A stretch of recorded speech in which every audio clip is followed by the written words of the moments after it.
మనం ఈ వీడియోలో ఆశ్లేష నక్షత్రం వారి గురించి తెలుసుకోబోతున్నాము.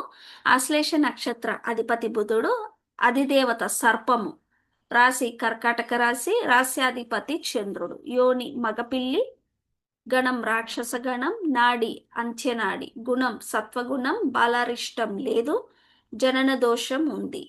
రత్నం పచ్చ, రుద్రాక్ష చతుర్ముఖి, అదృష్ట సంఖ్యలు 1, 5, 7, 9. అదృష్ట వారాలు గురు శుక్ర శనివారాలు.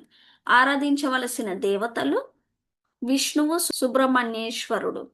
ఆశ్లేష నక్షత్రం శాంతి నక్షత్రంగా చెప్పబడింది.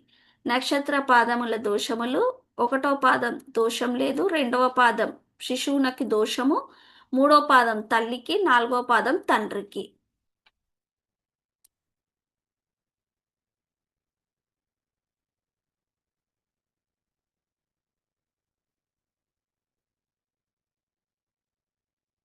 అయితే ఈ నక్షత్రంలో జన్మించిన వారి లక్షణాలు: అధినాయక గ్రహం బుధుడు, జంతు సంకేతం మగపిల్లి, గుర్తు పాము. ఆశ్లేష అంటే ఆలింగనం, కలుసుకోవడం, విడిపోవడం కలుసుకోవడానికి.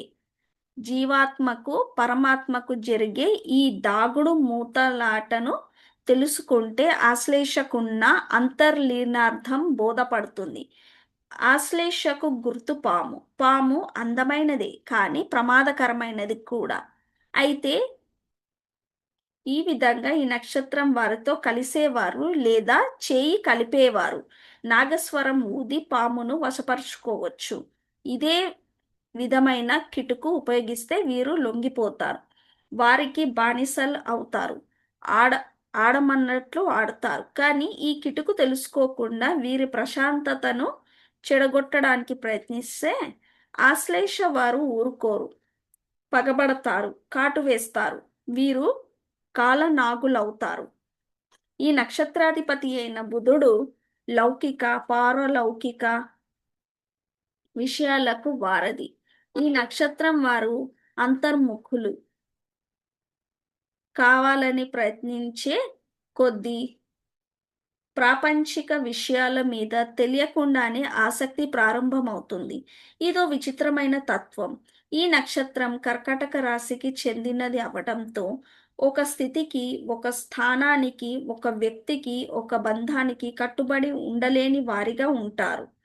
ఎప్పటికప్పుడు ఏదో కావాలని, సాధించాలని, కొత్తదనం కోసం చేసే ప్రయత్నంలో అన్ని విషయాలలోనూ కొత్తదనాన్ని కోరుకుంటూ నిరంతరంలో ఆ పనిలో మునిగి తేలుతారు. తమ స్థితికి ముప్పు వస్తుందనే భావిస్తే ఎంతటి వారినైనా లెక్క చేయరు, వారిపై తిరగపడతారు. ఇది ఒక కోణమైతే వ్యంగ్యం, మాట విరుపు, వంకరగా మాట్లాడటం, మాటల్లో విషం కక్కడం కూడా ఉంటుంది. దీనిని ప్రదర్శించనంత కాలం అంత సజావుగానే ఉంటుంది. ఆవేశం అదుపు తప్పినప్పుడు నోరును అదుపులో ఉంచుకోలేని వారిగా ఉంటారు. స్నేహం, దాంపత్యం అన్ని విషయాలలో ఈ మరో కోణం చిక్కులను తెచ్చిపెడుతుంది. ఆశ్లేష వారిని ప్రేమించడం కంటే వారిని ప్రేమించనివ్వడమే మంచిది. వారి స్వేచ్ఛకు పరిమితులు లేకుండా వదిలేస్తేనే ఎదుటి వారికి సుఖం ఉంటుంది. శాస్త్ర నిర్వచనం అనుసరించి ఆశ్లేష నక్షత్ర వ్యక్తి వృధాగా తిరుగుతాడు, చెడ్డ చేష్టలు తిరుగువాడు, ఇతరులను కష్టపెట్టువాడు, స్వార్థ లాభపరుడు, ధన వ్యయం చేయవాడు, కాముకుడు అగుతాడు.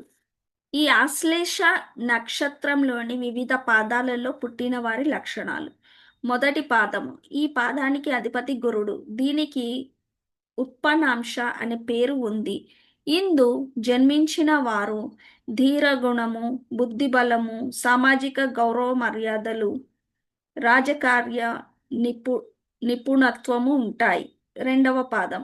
ఈ పాదానికి అధిపతి శని. దీనికి పాపాంశ అనే పేరు ఉంది. సదా ఏదో ఒక అనారోగ్యము వీరిని వెంటాడుతుంది. ఎటువంటి పాపకార్యము చేయడానికైనా వెనుకాడరు. ఇటువంటి పద్ధతిలోనే ధన సంపాదన ఉంటుంది. చపల బుద్ధి కలిగి ఉంటారు. మూడవ పాదం, ఈ పాదానికి అధిపతి శని. దీనికి క్రోధాంశ అనే పేరు ఉంది. కుత్సిత బుద్ధి, ఎటువంటి పాప పనులు చేయడానికైనా సిద్ధంగా ఉండటం, కుట్రలు చేయడం వంటి లక్షణాలు ఉంటాయి. నాలుగవ పాదం, ఈ పాదానికి అధిపతి గురుడు. దీనికి ఉగ్రాంశ అనే పేరు చెప్పబడింది. ఈ పాదంలో పుట్టిన వారు తల్లిదండ్రులకు గండాన్ని కలిగించేవారు అవుతారు. ఇతరుల పోషణలో జీవిస్తారు.